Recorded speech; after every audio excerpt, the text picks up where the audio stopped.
suministrador del equipo y de la prueba, y empiezan a revisar cómo unas plaquetas y como unos factores de coagulación adicionados con otros factores externos que les ponen, podrían reaccionar ante un proceso similar a una lesión en el endotelio.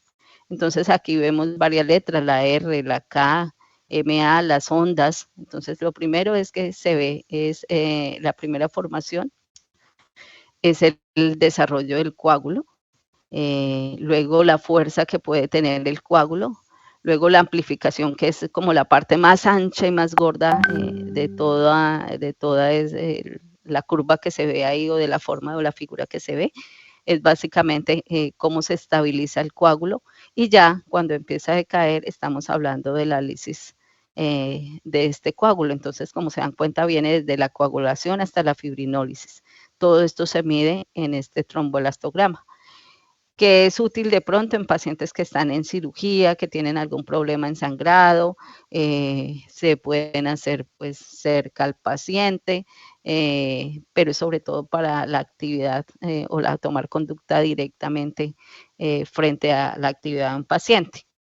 Mientras tanto, vamos a seguir realizando las pruebas normales que ya conocen para mirar la hemostasia secundaria, que es el PT, el PTT y el INR, dependiendo de lo que deseen saber, si es un paciente que está anticoagulado de forma oral, o si es un paciente que está anticoagulado con heparina, o si es un paciente que tiene alguna deficiencia de factores, o si es un paciente que está formando muchos trombos. Entonces van a ver el dímero D, van a ver el fibrinógeno cuánto está, o van a ver la proteína C o la proteína S para hacerle recuento.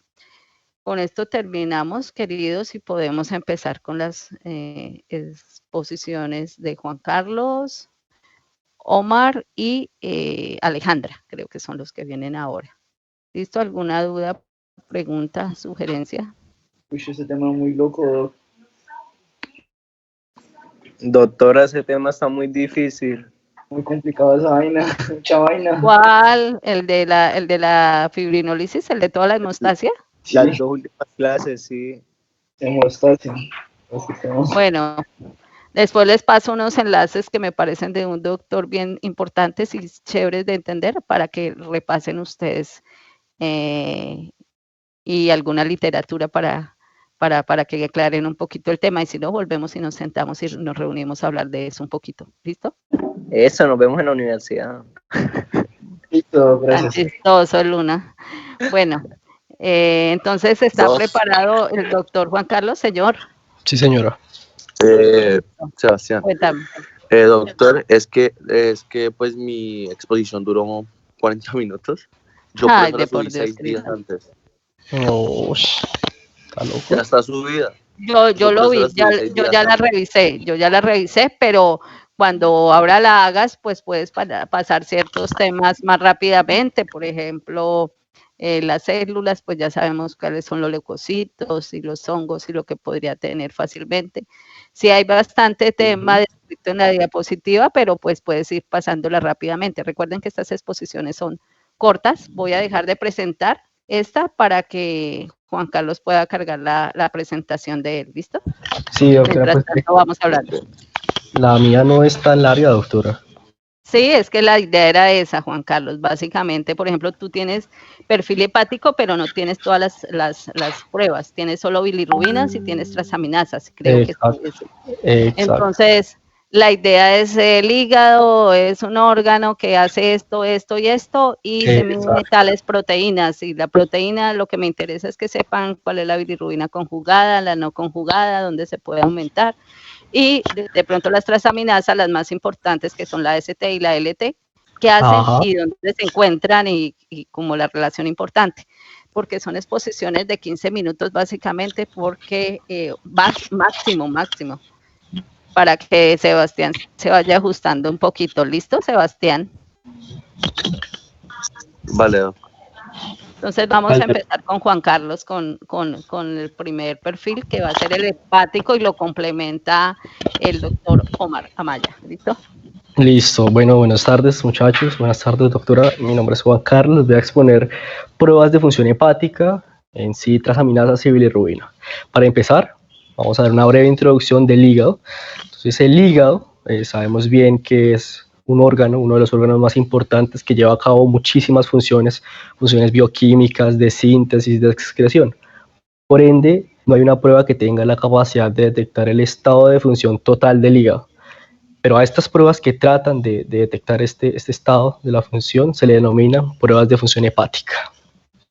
¿Sí? Bueno, las pruebas de función hepática buscan determinar la presencia o ausencia de daño, realizar diagnósticos específicos con pruebas específicas que hay, que conocemos, por ejemplo, las de hepatitis, determinar la severidad y establecer pronósticos y monitorizar el curso de la enfermedad. Por ejemplo, pruebas que hacemos es la de la bilirrubina para determinar la severidad o el curso de la enfermedad de cirrosis o hepatitis. Entonces iniciamos con que las pruebas buscan dos cosas a grandes rasgos: medir las funciones biológicas del hígado, que la hace la bilirrubina, la albúmina y el TP, e indicar presencia de daño de la célula en el hígado, del hepatocito, pues más específicamente, ¿no? Que son la aminotransferasa, la gamma glutamil transpeptiasa, que es una de las aminotransferasas también no tan importante, pero pues que hay que tenerla presente, y la FA, fosfatasa alcalina. Entonces, para entrar al tema, tenemos que saber qué es una aminotransferasa.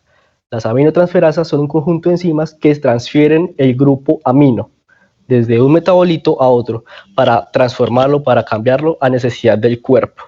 ¿Sí? Y estas pruebas son indicadoras de necrosis, bueno, más específicamente no de necrosis, sino de daño celular, indicadores de daño celular, y así sabemos si en sí el hepatocito, el hígado, tiene alguna lesión. Las más importantes son la ALT, que es la alanino aminotransferasa, que se encuentra en la mayor concentración en el hígado, y la AST, aspartato aminotransferasa, que es pues, menos específica, digámoslo así. Entre las dos, la más específica es la ALT, por su concentración elevada en el hígado. Sin embargo, la AST no es tan específica porque pues, ambas, pero en mayor parte la AST, aspartato, se encuentra en el riñón, en el músculo cardíaco. En el músculo cardíaco antiguamente se utilizaban para diagnosticar infarto agudo del miocardio, pues por el daño celular, obviamente, en el hígado, en el riñón, en el pulmón, etc., en muchos órganos. ¿Qué hacemos? Es medir la alaninotransferasa y la aspartato aminotransferasa, ¿sí? Iniciemos con la alanino aminotransferasa. ¿Qué es la alaninotransferasa? Pues decíamos que es un conjunto de enzimas que lo que va a hacer esta enzima, ALT, también conocida como GPA, pues por sus nombres, transaminasa glutaco-pirúvica, porque va a transformar la alanina en piruvato, bla, bla, bla, ahorita lo explico bien. Hay que tener claro bien los nombres, ¿no? ALT es sinónimo de GPT, porque en diferentes literaturas tratan diferentes nombres para no equivocarnos. ALT es igual que GPT, ¿listo? ¿Qué es lo que va a hacer esta alanina? Pues esta alanina, esta aminotransferasa va a convertir la alanina en piruvato, transportando su grupo amino, el H2N, hacia el ácido alfa-cetoglutárico, que lo va a convertir en glutamato. ¿Sí? Eso es claro. Esta reacción puede ser reversible y depende de las necesidades del cuerpo. La ALT se encuentra únicamente y exclusivamente en el citoplasma del hepatocito, en el citoplasma, y es por esto que más adelante les voy a explicar cómo, al unir las dos pruebas, sabemos si la enfermedad es aguda o si es más grave. Porque, a diferencia de la AST, aspartato aminotransferasa, también conocida como transminasa glutámico oxalacética, GOT, se va a encontrar también en la mitocondria, en el citoplasma también, pero también en la mitocondria, cosa que no hace la ALT. ¿Qué es lo que va a hacer la AST? Pues por su nombre, aspartato aminotransferasa, pues va a convertir o va a producir una reacción para convertir el oxalacetato en aspartato. ¿Cómo? De la misma forma, transportando su extremo o su radical amino, que es el H2N.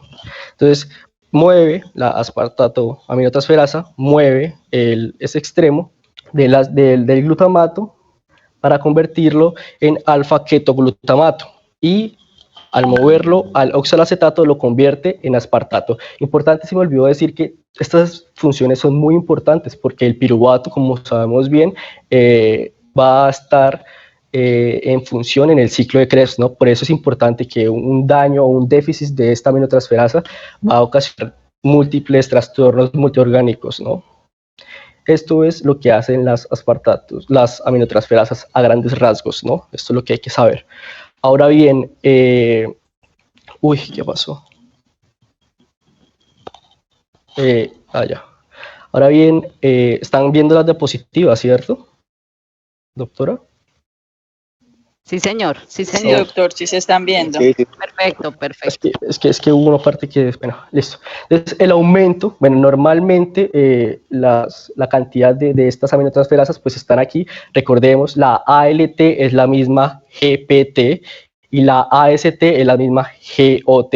Ya había dicho anteriormente que existía otra aminotransferasa que se llamaba la gamma glutiltransferasa, que es la GGT. Pues no es tan importante, bueno, no es tan importante, no, sino no la pedimos tanto pues para diagnosticar estos daños celulares, ¿no? Lo normal es que ambas irían de 7 o 10 a 40 unidades, ¿sí? Esto es lo normal. Entonces, cuando hay un aumento, cuando están elevadas, es porque hay un daño celular, un daño ocasionado por hepatopatías alcohólicas progresivas a cirrosis, infecciones virales, hepatitis, etcétera, hepatomegalia, cualquier afección o daño que le pueda pasar al hígado. Y no solamente al hígado, sino a diferentes órganos, ¿no? Porque decíamos anteriormente que todas estas aminotransferasas se encuentran en el músculo, se encuentran en el corazón, se encuentran en el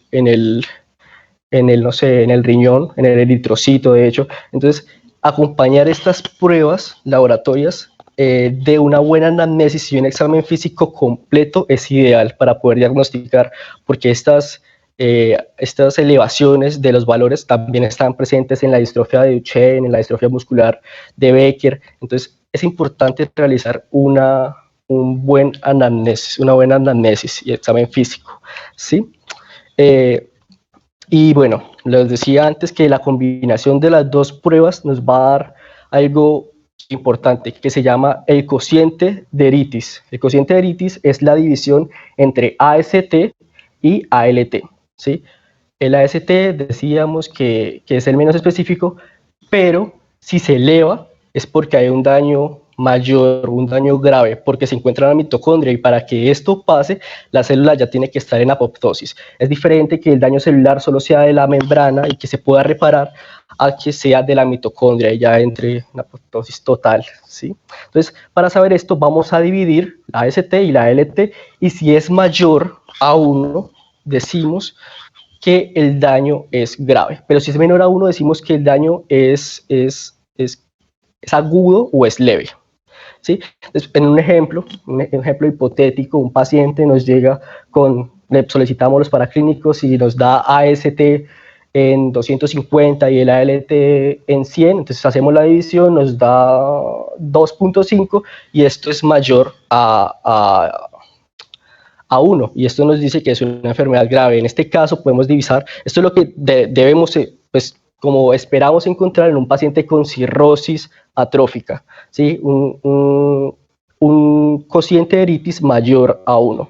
Bueno, también está el cociente de Eritis mayor a 4, que eso ya es una cosa visual, por ejemplo 800, mayor o igual a 4, 800 y 200, 800 de AST y 200 de ALT, esto nos daría 4, y esto nos da o nos dice, nos orienta por una falla hepática aguda, ¿sí? Entonces, implementar las dos, interpretar las dos aminotransferasas es importante, pero no son muy específicas, entonces acompañarlas de otros paraclínicos es importante, y por eso hablamos de la bilirrubina, ¿sí? Espero que haya quedado todo claro de cuál es la ALL. Exacto, sí, muy bien. La ALT es la alanino aminotransferasa, es la misma GPT. Qué pena, no había leído. Hola, Juan. Es la misma GPT, sí, señor, dígame. Una preguntita. Sí, dígame. La división entre GPT y GOT, ¿tiene un nombre específico? Sí, se llama cociente de Eritis, Ah, bien. el cociente de Eritis. Y pues para hacer un recuerdo, el cociente de Eritis, si es menor a 1, es un daño hepático agudo o leve, y si es mayor a 1, es grave. Pero si ya es mayor a 4, es una falla hepática aguda. ¿Listo? Falla hepática aguda, hay que ponerle mucho cuidado. Esto es lo que es un coeficiente de Eritis mayor a 1, es lo que podríamos nosotros esperar en los pacientes con cirrosis atrófica o cirrosis en general, ¿no? Bueno, pues que no Bien, Juan Carlos, chévere, está bien la explicación. Lo único es para contarles, pues, de acuerdo a lo que nos ha dicho Juan Carlos, es que la AST o la GOT es supremamente sensible, ¿listo? Dijo Juan Carlos, apenas haya un daño entre la mitocondria y sea un daño mayor, va a salir primero elevada. Y la LT es específica, por eso podemos hacer este cociente y podemos revisar, como nos está contando Juan Carlos, que nos da la tasa o la diferencia entre las dos. ¿Listo?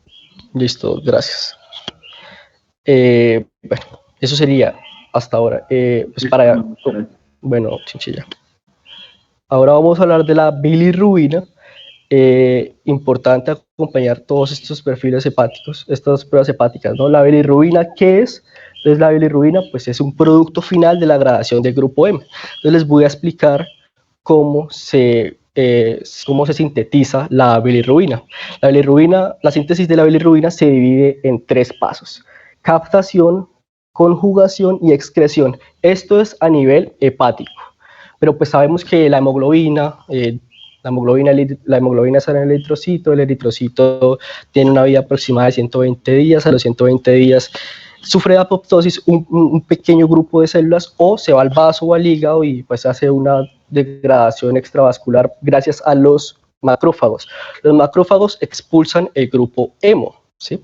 El grupo hemo, gracias a la hemooxigenasa, va a dividir este grupo hemo en 3. En hierro ferroso, que es altamente tóxico, en biliverdina y en monóxido de carbono. El hierro ferroso se une con la apoferritina y se convierte en hierro férrico. Este ya es bueno y se une a la transferrina. Al unirse a la transferrina se va a la médula ósea y otra vez el mismo proceso, ayuda a la síntesis de glóbulos rojos. Entonces se reutiliza. La biliverdina, digámoslo así, es la parte antes de la bilirrubina, porque la biliverdina, gracias a la biliverdina reductasa, se convierte en bilirrubina no conjugada. Tener en cuenta que aquí hasta ahora no hemos llegado al hígado, entonces esta es la bilirrubina prehepática antes de llegar al hígado, la no conjugada o la indirecta, que también le llaman la indirecta. Esta no es hidrosoluble y es tóxica, pero esto se soluciona con la unión a la albúmina. Esta unión a la albúmina es reversible, ya más adelante. Esta unión, la bilirrubina no conjugada, se une a la albúmina, y al unirse a la albúmina se dirige hacia el hepatocito. Pasa por unas células, las células redonditas rojas que están ahí, que eso se llaman células del endotelio fenestrado del hígado, de los sinusoides hepáticos, perdón, y al par se encuentran en el espacio de Dice. El espacio de Dice es el espacio entre las células fenestradas y el hepatocito.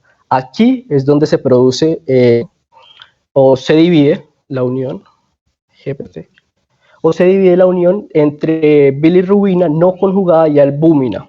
Aquí se deshace esta unión y la bilirrubina no conjugada se une a proteínas transportadoras de bilirrubina, que lo que hace es ingresar la bilirrubina no conjugada al hepatocito. Una vez dentro, esta bilirrubina no conjugada se va a unir a una transferasa muy importante que se llama la UDPGT, o también conocida como la glucuronil transferasa, que lo que va a hacer es agregarle el ácido glucunórico, convirtiéndola así en ya bilirrubina conjugada, ¿sí?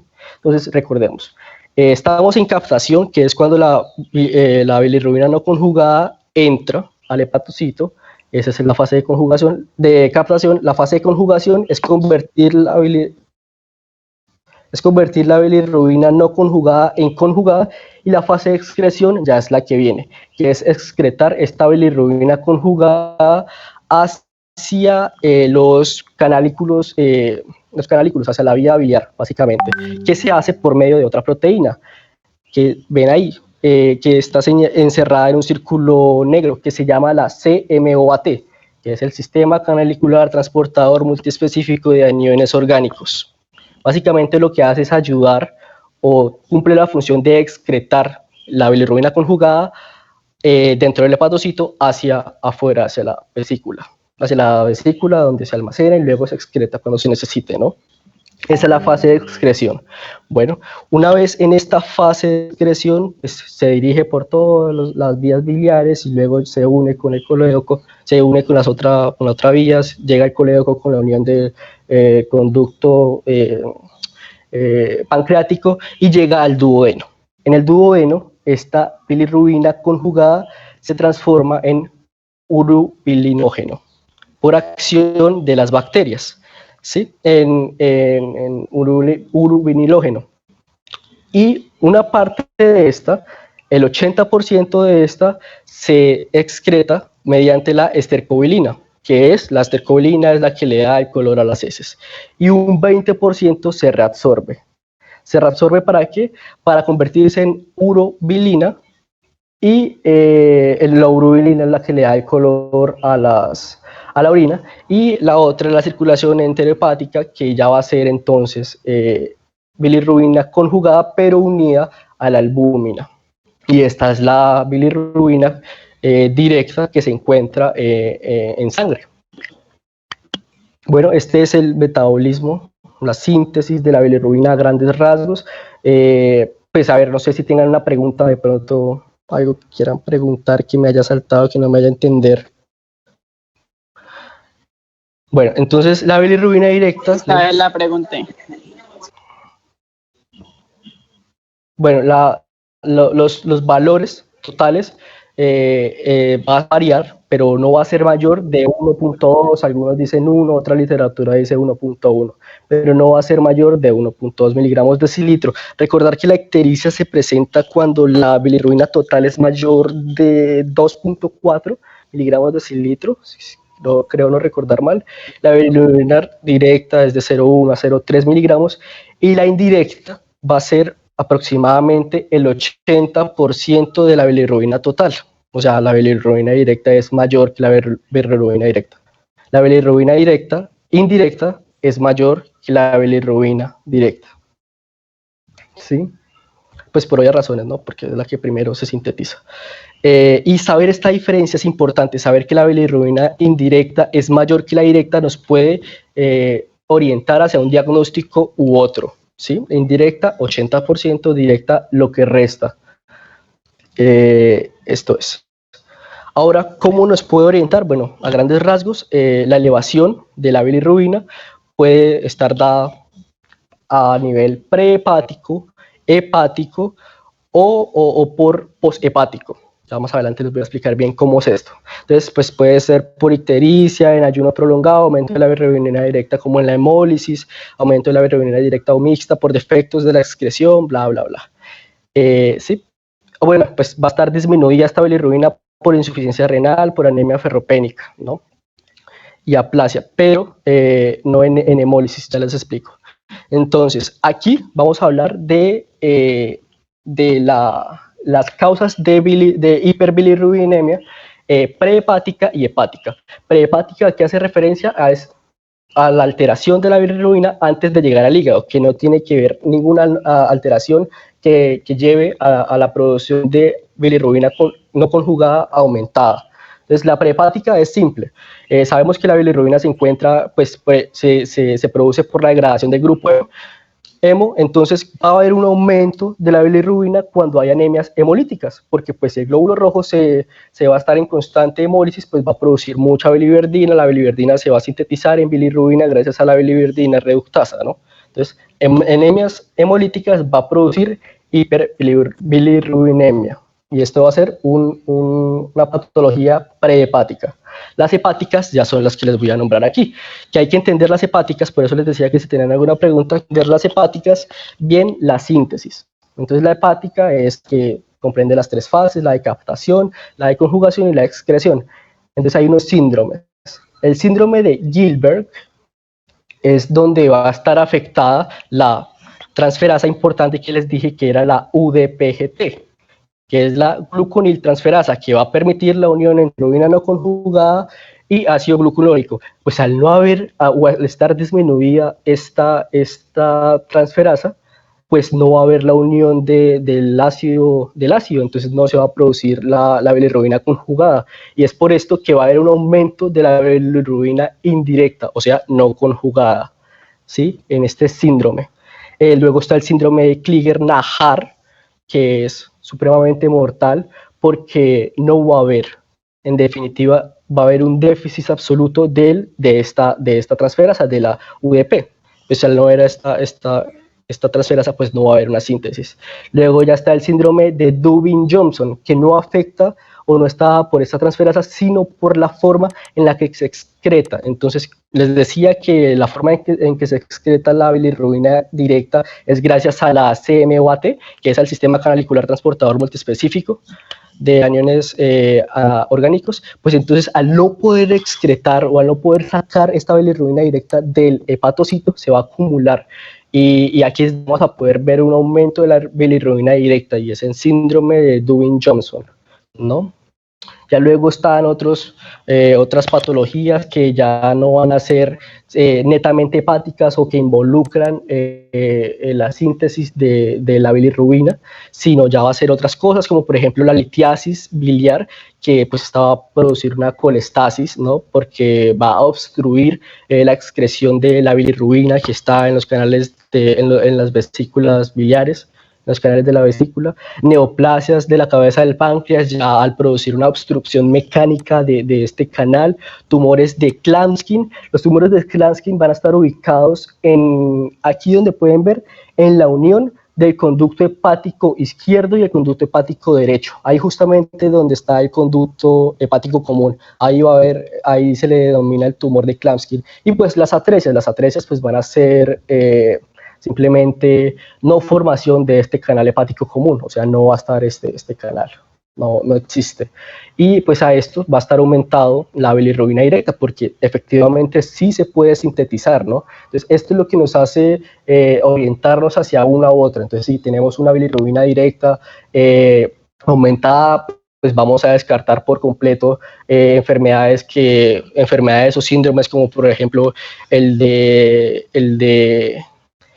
de Gilbert o Klinger-Najar. De una vez descartamos una hemólisis y todo esto, ¿no? Tener bien la relación de 80-20 y ya, eso sería, bueno, acompañar esto a la anamnesis, que los síntomas que van a presentar estos pacientes, ya los he dicho en el transcurso de la exposición, que va a ser la ausencia de color de las heces, de la orina, la ictericia cuando es mayor. La ictericia, digámoslo así, es producida mayormente por la bilirrubina no conjugada, ¿sí? Por no ser hidrosoluble, sino ser liposoluble. Pues sabemos qué pasa en las membranas, ¿no? Eso sería todo, doctora. No sé si me haga falta algo más por explicar. Gracias, Juan Carlos. Yo creo que quedó claro. Entonces, saber que un solo examen no es importante, debería ser acompañado, como ha dicho Juan Carlos, mucho de la anamnesis, y adicionalmente hacerlo con otras pruebas de función hepática, porque como ya dijo al principio, el hígado puede ser tan bueno que hasta con una capacidad pequeña para trabajar o realiza las actividades que se debe hacer allí. Y hacer estas pruebas, pues, acompañadas o con varias muestras de enzimas, sería lo mejor para hacer un buen diagnóstico. Gracias, Juan Carlos. Yo creo que quedó claro. Niños, ¿algunas preguntas? No, doctora, gracias a usted. Si hay alguna pregunta que quieran, de pronto hablo muy rápido. Juan, ¿me escuchas? Sí, te escucho. En cuanto a la colelitiasis, que pena no te escuché, ¿el valor debería estar aumentado en qué prueba? La prueba de la bilirrubina directa, recordemos que no va a afectar la síntesis de la bilirrubina como tal, entonces va a estar la bilirrubina directa aumentada. Ok. Sí, la total a expensas de la directa. ¿Listo? Exacto, y acompañada de una hipocromía de las heces, ¿no? y pues acompañada del dolor típico de una litiasis. Yo tengo una pregunta Vale, relacionada gracias, a Juan. Sí, señor. ¿Por qué se aumenta la directa y no la indirecta? Es no entiendo. Pues se aumentan las dos, ¿sí? Pero se aumenta la directa porque no se va a poder excretar. Entonces toda la bilirrubina no conjugada que va a estar ahí entrando al hepatocito se va a sintetizar y pues se va a obstruir y va a aumentar, va a producir, por ejemplo, así un estancamiento de bilirrubina directa. Recordemos que la bilirrubina directa se excreta, el 80% se excreta por las heces, el 20% se reabsorbe. Al no excretarse se va a acumular, es por eso. Pero ¿y eso no crearía como pues el bilirrubina no conjugada no sería indirecta? ¿O al reciclarse, como tú estás diciendo, pasa a ser directo? Exacto. La bilirrubina no conjugada es la bilirrubina indirecta. No se recicla porque ya está conjugada y ya está en la vesícula como tal, ¿no, doctora?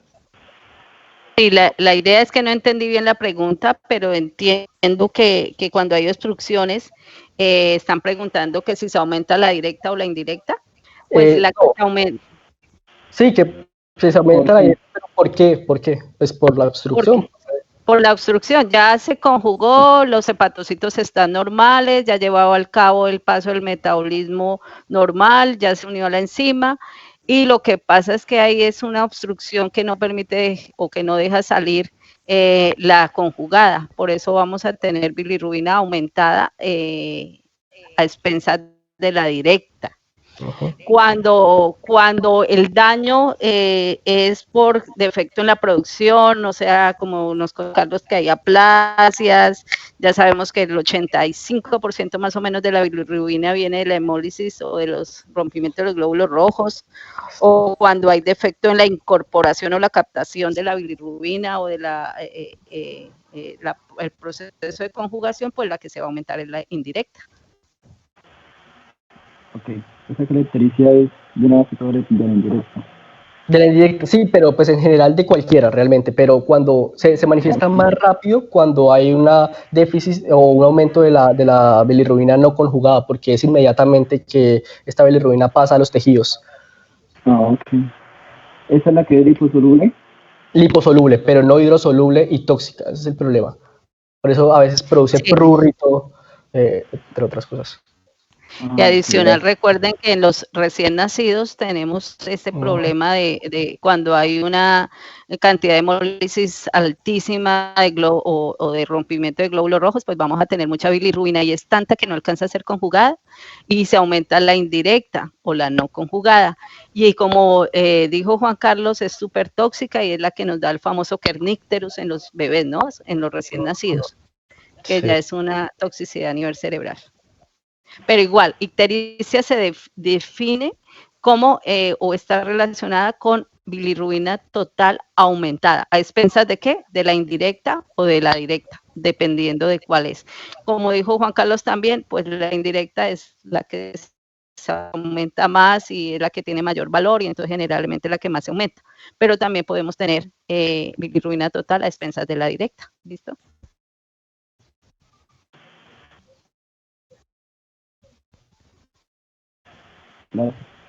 Doctora.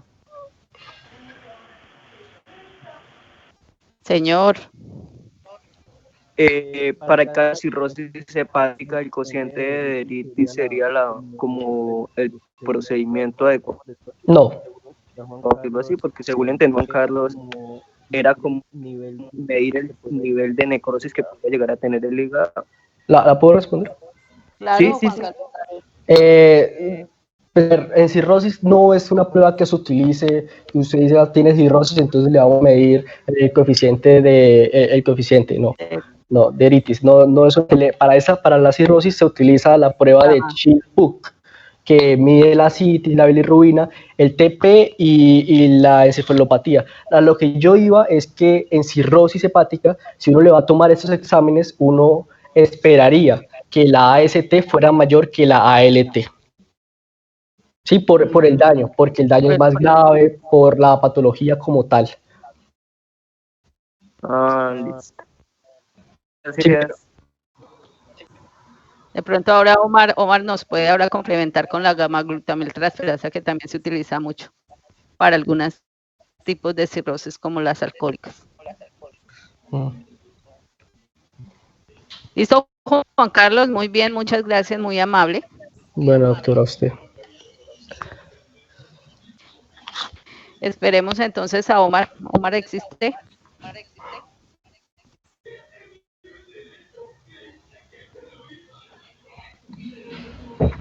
Buenas. Sí.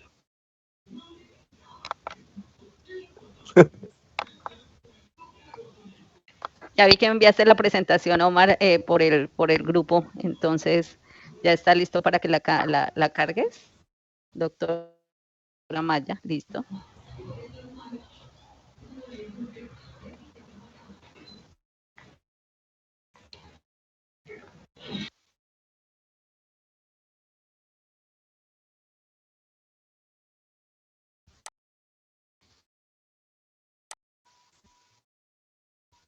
Ahí se puede ver la pantalla, ¿no? ¿O sí? Sí, ya Sí, ahí podemos sí ver la pantalla.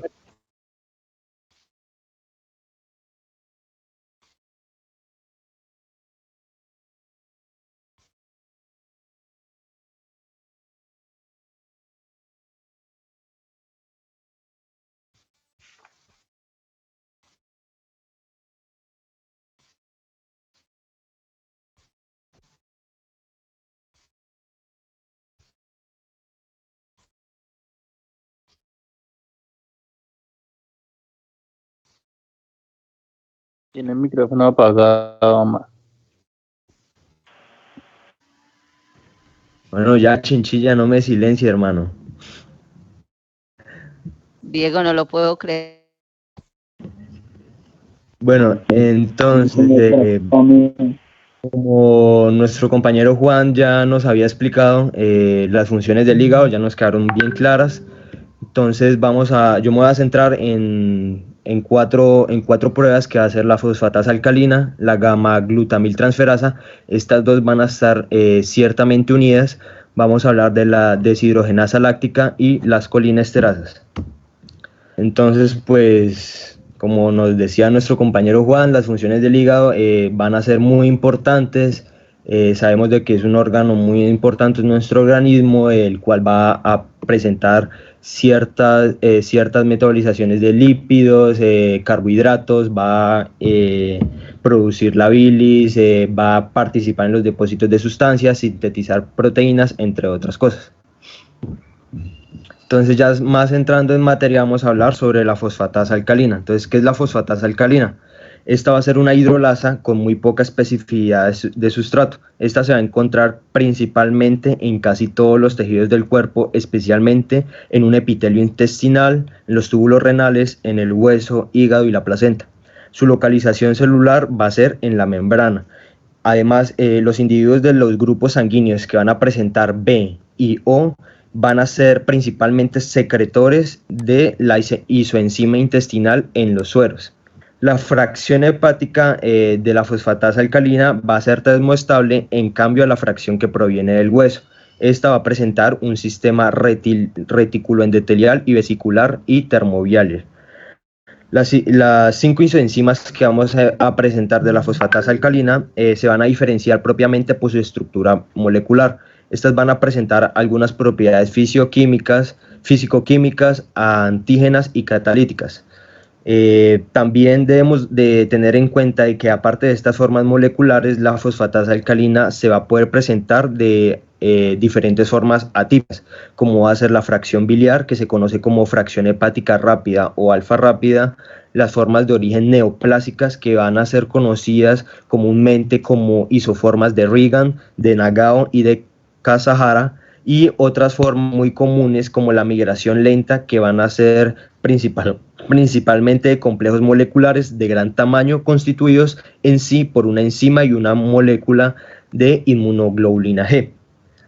Principalmente la fosfatasa alcalina, nosotros vamos a tener en cuenta de que va a tener una utilidad clínica en dos aplicaciones, que va a ser la enfermedad obstructiva hepática y en la enfermedad metabólica ósea, que esta principalmente se va a asociar a un incremento de la actividad osteoblástica.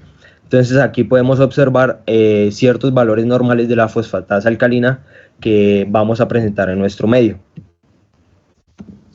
Entonces, algunas de las causas de la elevación de la fosfatasa alcalina van a presentarse en algunas patologías hepáticas, como va a ser, como les decía, la colestasis, que se va a poder presentar intrahepática o extrahepática. Algunas patologías óseas, que estas son muy importantes, como va a ser el hiperparatiroidismo, la enfermedad de Payet, fracturas de incuración, tumores óseos osteoblásticos, osteomalacia y raquitismo.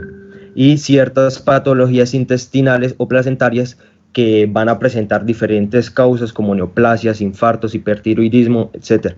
Entonces, la fosfatasa alcalina nos va a dar como una clara explicación de las patologías óseas, que va a ser en donde más se va a requerir dicho examen. También podemos presentar algunas enfermedades que no van a ser ciertamente asociadas al hígado y se van a presentar por elevación o disminución de la fosfatasa alcalina. Entonces vamos a encontrar algunas enfermedades óseas, como van a ser fracturas en consolidación, enfermedades de Payet, raquitismo y tumores. Entre otras vamos a encontrar acromegalia, hipertiroidismo, insuficiencia renal, etc. Entonces seguimos con la gamma-glutamiltransferasa. Esta gamma-glutamiltransferasa se va a presentar en las membranas celulares de distintos tejidos, como van a ser los riñones, el conducto biliar, el páncreas, hígado, vaso, entre otros. Esta gamma-glutamiltransferasa va a estar principalmente asociada, involucrada a la transferencia de aminoácidos a través de una membrana celular en el metabolismo de los leucotrienos. Esto es muy importante. Y el principal rol va a ser el metabolismo del glutatión, mediante el cual va a ocurrir un tipo de transferencia de la fracción glutamil a una variedad de moléculas aceptoras como el agua. Entonces, teniendo en cuenta de cuál va a ser el uso que nosotros le vamos a dar a dicha a dicho estudio, a dicha prueba de la gamma-glutamiltransferasa, va a ser de que estos valores se van a presentar como un conjunto de... se van a presentar en conjunto a la fosfatasa alcalina. Es decir, de que si nosotros presentamos una fosfatasa alcalina con una gamma-glutamiltransferasa, vamos a dar un posible diagnóstico de una enfermedad biliar.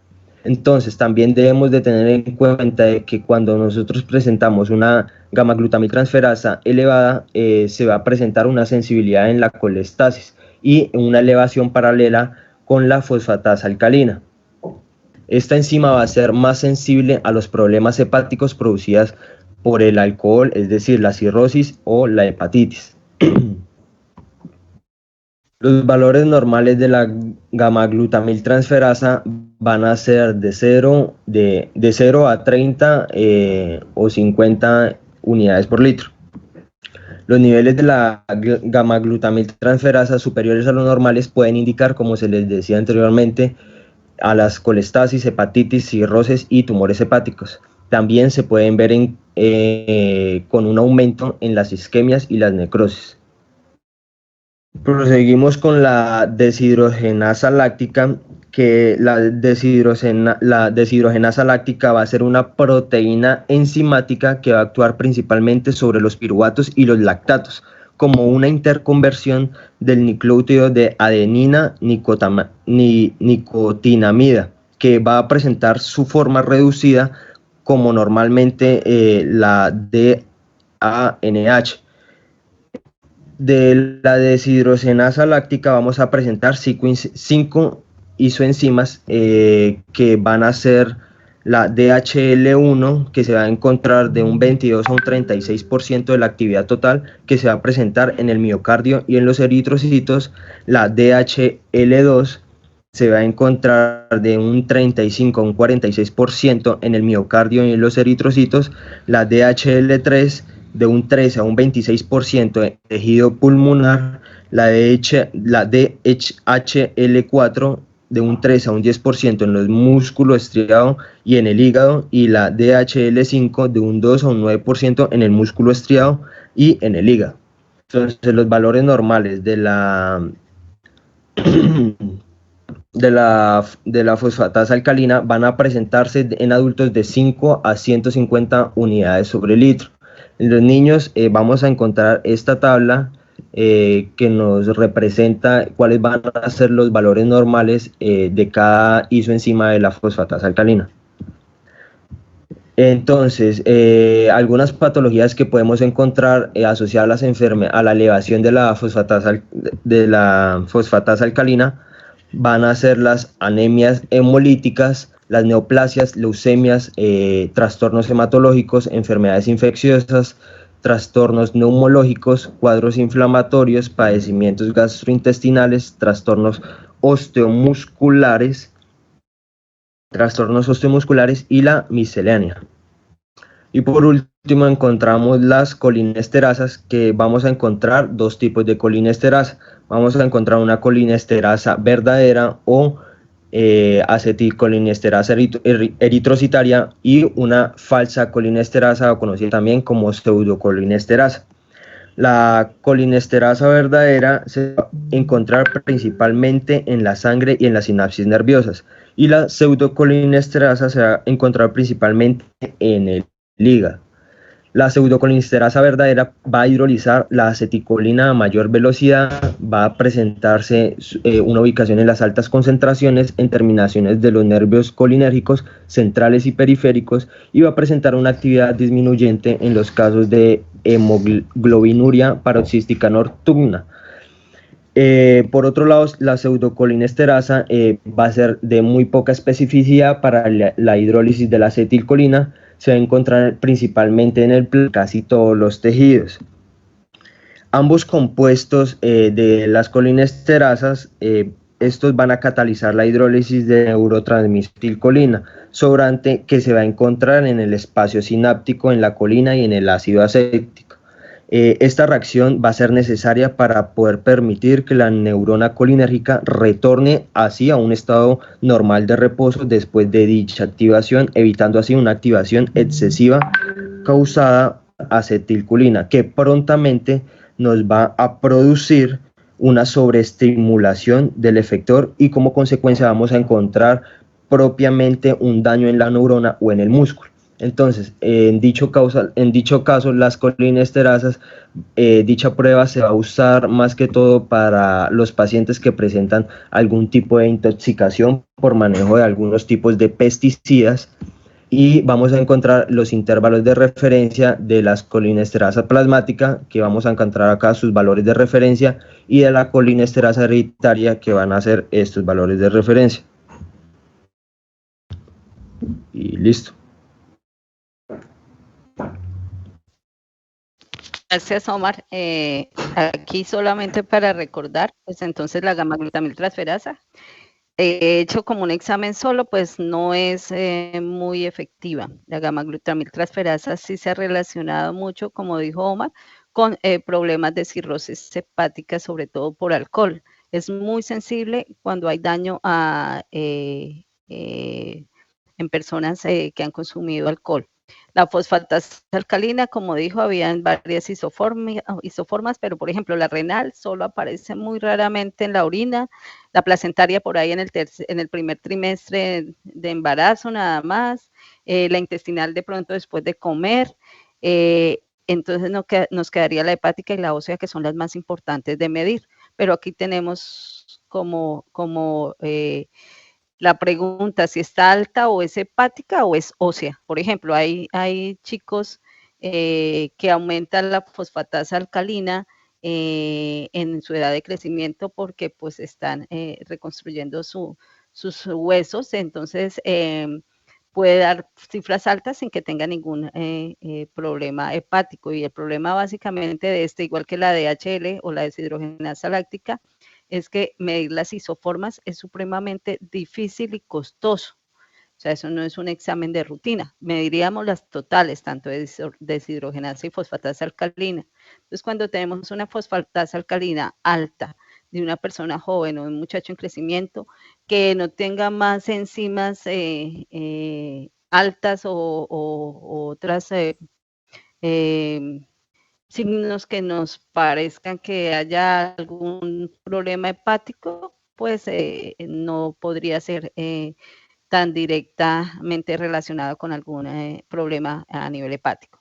La gamma-glutamiltransferasa sí se asocia mucho, como dijo Omar, con la fosfatasa alcalina, ya que podemos saber si es un problema hepático o es un problema óseo. Entonces, si las dos están aumentadas, pues diríamos que es hepático. Pero si da normalidad en la gamma-glutamila y la fosfatasa alcalina sigue aumentada, pues ya podríamos decir que de pronto es un problema óseo. La deshidrogenasa también, como dijo Omar, hay varios isoenzimas, están entre el riñón, el cerebro, el corazón, el músculo esquelético y el hígado. Pero igual que la fosfatasa, medir las isoenzimas, que sería lo bueno, medir la isoenzima 5, la DHL5 sería exacto para ver el comportamiento del hígado, pero es costosísimo, las pruebas son supremamente escasas y costosas. Entonces, por eso van a ver que la DHL de pronto se utiliza más como diagnóstico en infarto de miocardio y en hemólisis generalmente, porque pues también están los eritrocitos. Pero usándolas con las aminotransferasas o con las gamma-glutamiltransferasas sí pueden darnos un índice diagnóstico tratando de ver y de sopesar nuestras impresiones diagnósticas con los resultados de las pruebas. Y las colinesterasas, para terminar, pues él habló de las dos y de su función básicamente, que es catalizar la hidrólisis de la acetilcolina, ¿no? Porque si no lo hiciéramos, pues tendríamos las neuronas no podrían volver a su estado de normalidad, entonces podríamos tener un daño muscular. Y es lo que pasa cuando se intoxican con algunos órganos fosforados. Por eso que la pseudocolinesterasa o la colinesterasa que está en el hígado, que se excreta a nivel de suero, que también se conoce como pseudocolinesterasa, esta colinesterasa es la que se mide y se utiliza mucho para estas intoxicaciones donde el paciente no puede volver o no puede hidrolizar correctamente la acetilcolina. Entonces ya con eso haríamos el resumen de Omar. Muchas gracias, Omar, por la participación y por la presentación que nos hizo. ¿Algunas preguntas, niños? Doctores, perdón. Profe, en un síndrome de Guillain-Barré, una miastenia gravis donde los músculos pierden algo de fuerza, ¿la colinesterasa está o disminuida? Pues generalmente no es la relación principal con la colinesterasa. La colinesterasa pensaríamos que puede estar aumentada y esto ayuda a hidrolizar el mediador, la acetilcolina, aunque no es un examen que se relacione directamente con este tipo de patologías. Recuerden que es más, esta pseudocolinesterasa es más inhibida o más aumentada por efectos externos como las intoxicaciones, pero sí podríamos tener algunos valores un poco elevados. Gracias, doctora. Listo, entonces continuamos con la doctora Daisy Alejandra. Listo, doctora, entonces yo ya voy a empezar a compartir las diapositivas. Gracias, doctora.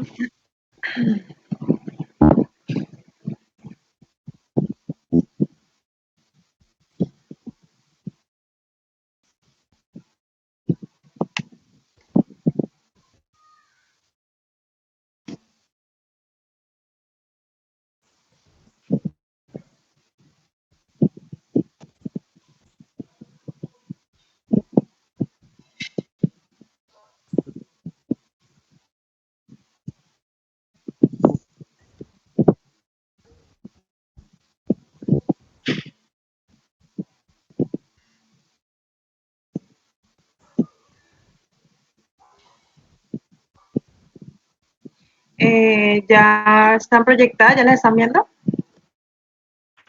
Sí, No, ya, señora, ya. Bueno, entonces el día de hoy voy a hablarles acerca de proteínas totales, albúmina sérica y alfa-fetoproteína.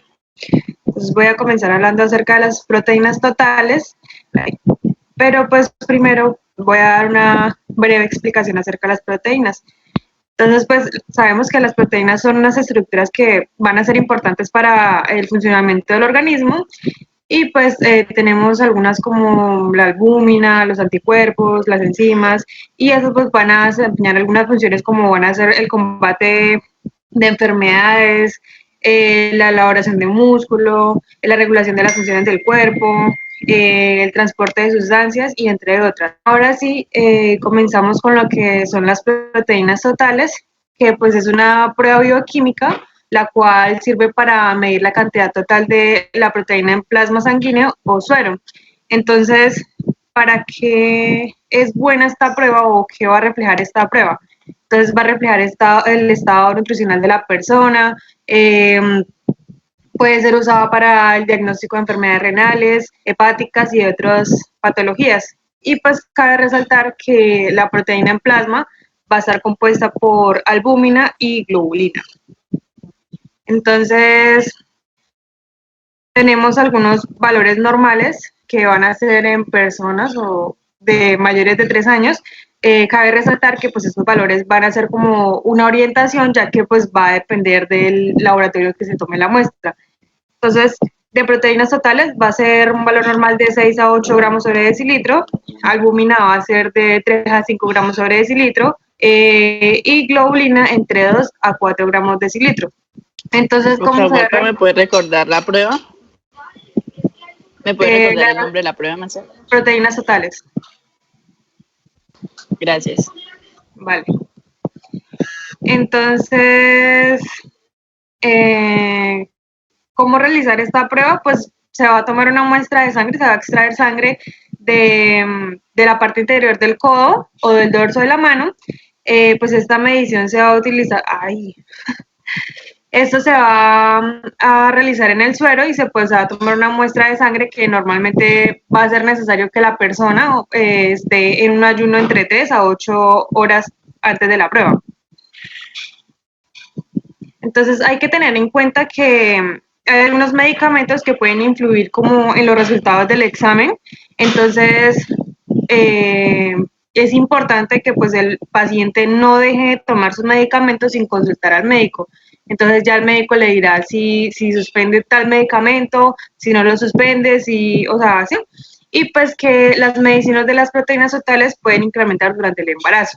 Entonces, algunos resultados anormales, van a desencadenar algunas patologías, como por ejemplo, si vemos los niveles superiores a los niveles normales, podemos encontrar enfermedad de Waldenström, que pues es un cáncer de los linfocitos B, que pues es asociado a la sobreproducción de los anticuerpos IgM. Tenemos pues inflamaciones e infección crónica, puede también ser VIH o hepatitis B y C y mieloma múltiple. En los niveles inferiores podemos encontrar agamaglobulinemia, que es una enfermedad hereditaria y pues se debe a los niveles bajos de las inmunoglobulinas. También pues podemos encontrar enteropatía por pérdida de proteína, hemorragias, quemaduras, y entre otras.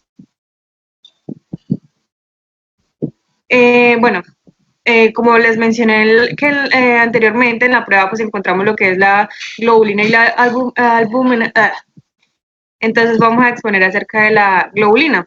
Entonces esta proteína pues es producida en el hígado, es una parte importante del sistema inmunitario y por tanto pues va a jugar un papel importante en el funcionamiento del hígado, la coagulación de la sangre y el combate contra las infecciones. Esto es un cuadro comparativo, ya que la globulina pues va a tener unas divisiones u otras proteínas incorporadas que pues son las globulina alfa 1, globulina alfa 2, beta globulina y gamma globulina. La globulina 1, 2 y beta globulina pues son sintetizadas en el hígado y la gamma globulina pues son formadas por los glóbulos blancos. Los valores normales de la alfa globulina 1 son de 0.2 a 0.4 gramos decilitro, las de la globulina alfa 2 de 0.4 a 0.0 gramos decilitro y la beta globulina es de 0.6 a 1.2 gramos decilitro y la gamma globulina de 0.8 a 1.4 gramos decilitro. Entonces, cada una también se divide en otras, como por ejemplo en la globulina alfa-1, tenemos la alfa-1 antitripsina, que pues tiene una función antiinflamatoria al inhibir la tripsina. Tenemos la alfa-1 glucoproteína ácida, también tenemos la TBG o la globulina fijadora de la tiroxina, y pues ya ahí pueden observar las funciones o lo que hace cada una de ellas. En la globulina alfa-2 encontramos la ceroplasmina, la alfa-2 macroglobulina, la aptoglobina y la alfa-2 lipoproteína LDL. En la beta-globulina encontramos la beta-1 y la beta-2, que pues cada una se divide también. En la beta-1 encontramos globulina transferrina, la hemopexina, y en la beta-2 las globulinas beta-2 lipoproteína. En la gamma globulina encontramos lo que son las inmunoglobulinas como la IgG, IgA, IgM, y pues en otra parte la IgD y la IgE. Entonces tenemos la albúmina, que también es una proteína producida por el hígado. Esta ayuda a mantener el líquido dentro del torrente sanguíneo sin que se filtre a otros tejidos, y pues va a transportar algunas sustancias por el cuerpo como las hormonas, las vitaminas, las enzimas, medicamentos, entre otros. Entonces tenemos la albúmina sérica, que pues esta, pues como ya dije anteriormente, es importante para mantener la presión osmótica coloidal del plasma, y pues es importante también en el transporte de algunas moléculas orgánicas. En el examen de la albúmina en suero, pues se va a medir la cantidad de esta proteína en la parte líquida y transparente de la sangre. Entonces, pues acá hay una muestra más o menos. Para la preparación del examen, como también en la anterior mencioné, el médico dice si deja de tomar algún medicamento o no, ya que pues también puede interferir en los resultados de la prueba. Y pues algunos fármacos que pueden aumentar los niveles de la albúmina pueden ser esteroides anabólicos, andrógenos, insulina o la hormona del crecimiento. Entonces, pues cabe resaltar, como lo dice ahí en rojo, que pues no hay que suspender ningún medicamento sin antes de que el médico lo diga.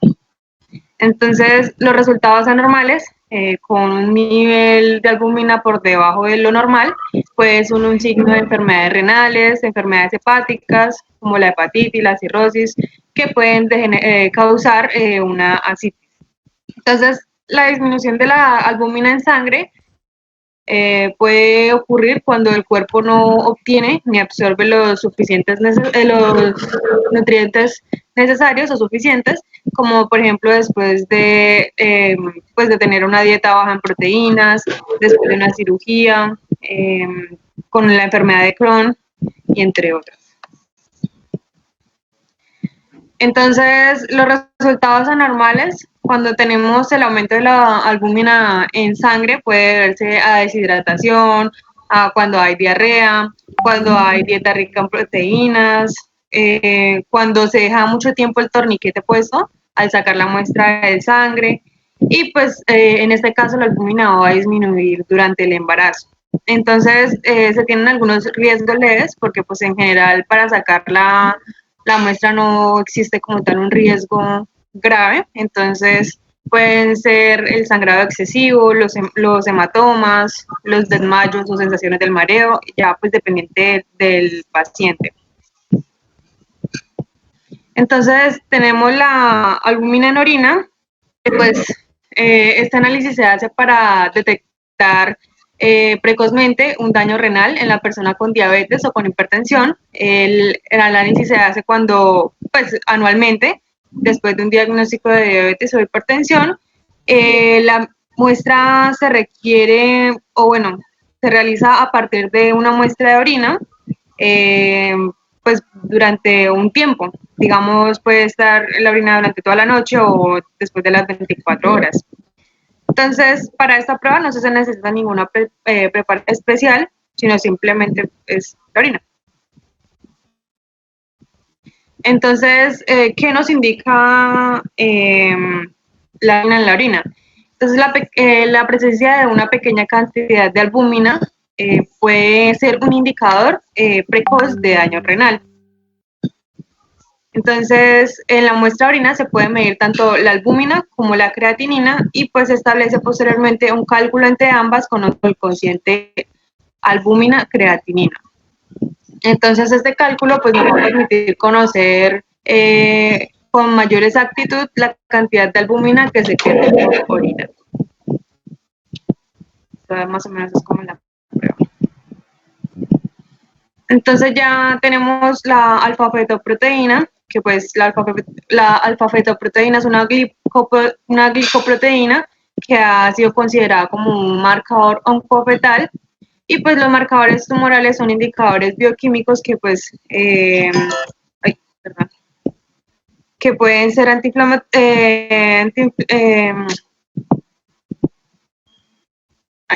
¿qué estoy haciendo? Perdón. Bueno, los marcadores tumorales son indicadores bioquímicos que pues pueden ser cuantificados en la sangre y en la orina. ¿Si están viendo las diapositivas? Sí. Vale. Entonces, pues es importante para el diagnóstico y pronóstico de enfermedades tumorales como el carcinoma hepatocelular. Es de gran utilidad para identificar malformaciones fetales relacionadas con falla del cierre del tubo neural y anencefalia. Entonces, ¿para qué sirve? La alfa-fetoproteína es indicativa de algunos tumores cerebrales con origen en células germinales, cáncer de ovario, de testículos y de hígado. Entonces, los niveles normales van de 0 a 6.4 unidades por litro y pues están aumentados en mujeres embarazadas. También depende pues del laboratorio y pues algunas generalidades son que esta es producida por el hígado y el saco vitelino de un feto durante el embarazo. No se necesita tomar medidas especiales para prepararse para el examen. Se puede hacer un examen de alfa-fetoproteína en sangre y pues se puede usar para ayudar a seguir la eficacia del tratamiento del cáncer y ver si el cáncer se ha esparcido o se ha reaparecido después de haber terminado con tratamiento. Entonces, los resultados anormales, si vemos que los niveles de alfa-fetoproteína son superiores a los normales, a los que les acabo de mencionar, se puede sospechar cáncer en testículos, ovarios, vías biliares, estómago o páncreas. Se puede sospechar también problemas durante el embarazo, se puede sospechar cirrosis en el hígado y pues si se llega a estar recibiendo algún tratamiento de cáncer de ovario, depende de los resultados, se puede mostrar que si los niveles de alfa-fetoproteína están aumentadas, puede significar que el cáncer está diseminado o que el tratamiento no está dando resultado. Si están disminuyendo, puede significar que el tratamiento está dando resultado y pues si no han aumentado ni disminuido, puede significar que la enfermedad está estable. Y ya.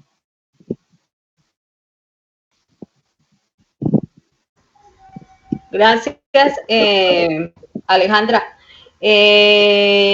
Para resumir, básicamente, las proteínas, el proteinograma debería hacerse así como ella nos contó que sería bueno por una electroforesis de proteína donde yo pudiera dividir todas las fases de las proteínas, mirar la alfa, la globulina, las gamas, bueno, así debería hacerse, pero resulta que no se hace generalmente así, porque se hace proteínas totales, albúmina y ya.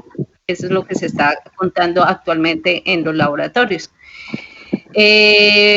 Como vieron, la mayoría vienen del hígado, o sea que es un marcador también indirecto de función hepática, porque exceptuando las gamaglobulinas que se producen en los leucocitos, son los linfocitos B, la mayoría de las proteínas se producen a nivel hepático. Entonces, indirectamente, pues, además de revisar las proteínas y todas las funciones que producen y en lo que ayudan por ejemplo, la albúmina, que es la que más frecuentemente se encuentra, podemos saber hepáticamente cómo está el individuo.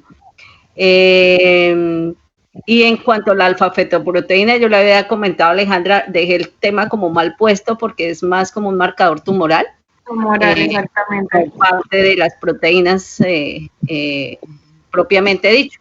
Recuerden que la alfa-fetoproteína solo se produce a nivel gestacional, como en el segundo trimestre del embarazo, y su función básicamente es inmunosupresora, para evitar que los anticuerpos de la mamá puedan hacerle daño al bebé, pero ya no se vuelve a producir más, apenas el niño nace vuelven a los valores normales, pero sí se aumentan y es muy claro el aumento en los cánceres hepatocelulares. Es por eso que les digo que es más como un marcador tumoral, pero bueno, ya lo vimos porque ya estaba destinada la exposición para Alejandra junto con las proteínas.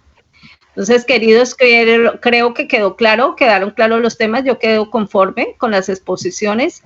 Si tienen alguna duda, nos preguntan a los expositores o a mí y resolvemos las dudas, las sugerencias y nos volvemos a conectar el jueves con las siguientes exposiciones. ¿Quedamos así? ¿Quiénes son los del jueves? Los del jueves son Jessica Barrera con ácido úrico, PCR y ácido láctico, Julián Borda con la función renal, nitrógeno ureico, o sea, el buni y la creatinina, básicamente, Sara Urbano con orina 24 horas hablando de la depuración de creatinina, la fracción excretada de sodio y proteínas en orina, Sebastián Calderón con parcial de orina. Con estas 4 doctores nos veremos el jueves. Aunque aquí ya Alejandra habló un poquito de las proteínas en la orina, también las proteínas se detectan en la orina generalmente y ojalá como microalbuminuria, porque ya cuando tenemos albúmina o en las fracciones como las medimos en el suero a nivel renal, o sea, por la orina, ya es complicado porque ya el paciente tiene un daño muy grande. Entonces, lo que esperamos ya en pacientes diabéticos, hipertensos, es medir la microalbuminuria, o sea, albúminas en cantidades muy pequeñas que permitirían, antes de que se sufra el daño, poder hacer algo, intentar reparar algo. Y en líquidos, por ejemplo, líquido cefalorraquídeo, pues también mediremos proteínas, pero en una cantidad más pequeña. Y cuando volvamos a ver líquidos, entonces les cuento bien cómo se hace la medición de esta proteína y qué significa tenerlo en los líquidos, no solamente en el cefalorraquídeo. Por ejemplo, en el pleural es supremamente importante peritoneal. Ya dije las cuatro doctores que nos tocan la siguiente exposición, que sería el jueves, y quedamos. Queridos, se les extraña mucho, nos vemos, nos hablamos, que tengan un buen día. Gracias, doctora. Gracias, doctora. Gracias, doctora. Igual. Gracias, doctora. Gracias, doctora.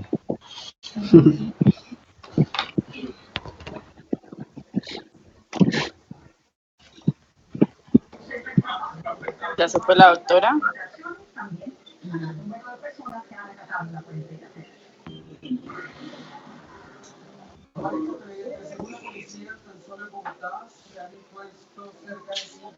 Chao.